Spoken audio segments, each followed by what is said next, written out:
Ano mo pangalan nun, pare? Ano mo pangalan nun, pre? Nung nagbablog. Ang pangalan nun, si Kuya Don. Ayun, patag na rin. Tapos, i-ready nyo lahat ng screen record nyo. So, this is the time. This is the will ng Lord. Magpe-pray lang muna tayo. Ayan, si Don Eliezer Sabado. Ayan, dito naman. What's up sa inyo mga utol? So, meron nag-mention sa atin. Papangalanan natin si Herman Moreno. Actually, hindi lang ako yung na-mention dito. So, napakadaming kinall out na mga kuya natin sa Cup Game.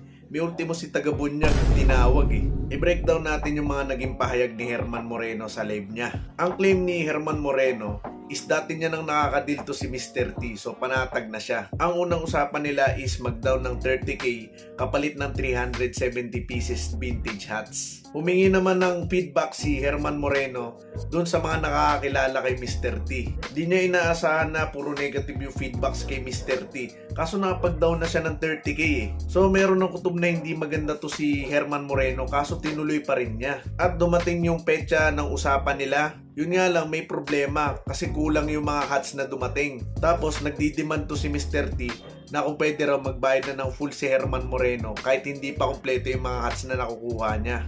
So pinuntahan daw ni Herman Moreno yung si Mr. T sa Valenzuela kaso ayaw ng meet up eh. Ang gusto ipabook na lang daw sa Lalamove. 3 hats lang yung nakuha niyang walang issue. The rest peke, may sira at saka may halong mga retro. Binilang ni Herman Moreno yung mga peke at retro hats na nakahalo dun sa bulto na in-order nila. Umabot ng 107 pieces mga utol. Meron din inilabas si Herman Moreno na audio ni Mr. T na pinababayaran ni Mr. T yung deal nila kahit na hindi pa na-i-deliver lahat ng hats. Yan nga ang sinasabi ko kanina sa'yo na option. Kaya ginaisip ko, kung gusto mo kunin ngayon, pwede ipalala mo agad. Ngayon, at least, pero kailangan magbayad ko talaga ng 270. Kasi natural, kaya ipangbayad ko lahat yan. Tapos ngayon, kaya kulang pa ang shipping ko. Kasi 30,000 lang naman yun.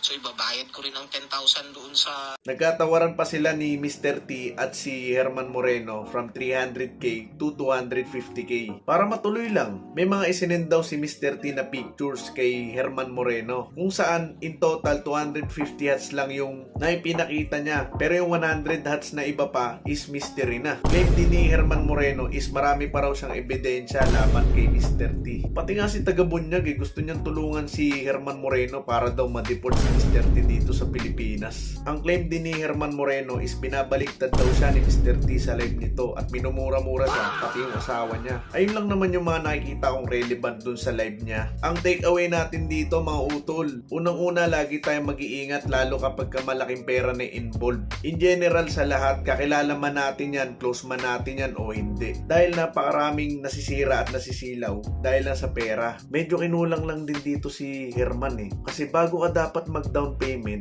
is dapat mas inuna mo yung kumuha ng feedback sa mga nakakakilala sa kanya. Kasi kapag nakapag-down ka na, ang hirap na bawiin yan. O sige, pagpalagay mo nang dumating yung mga hats, tapos talo ka talaga.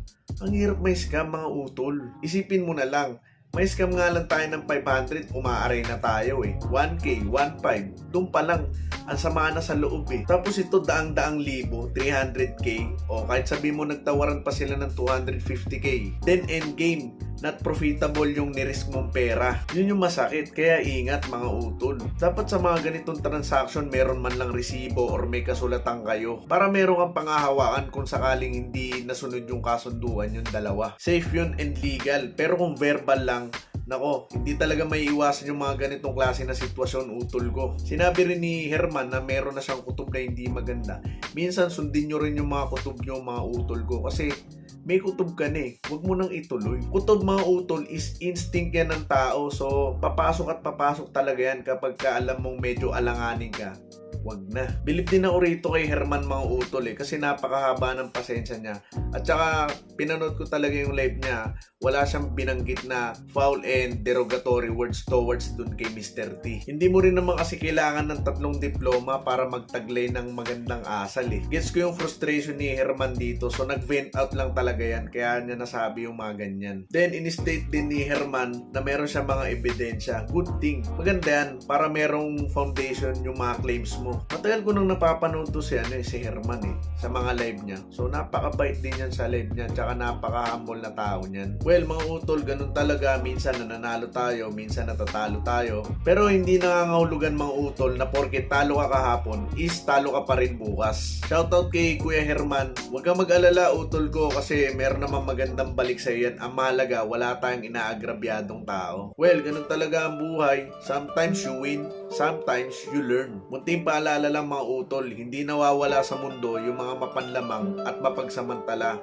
Kaya ingat kayo palagi. God bless. I'm out.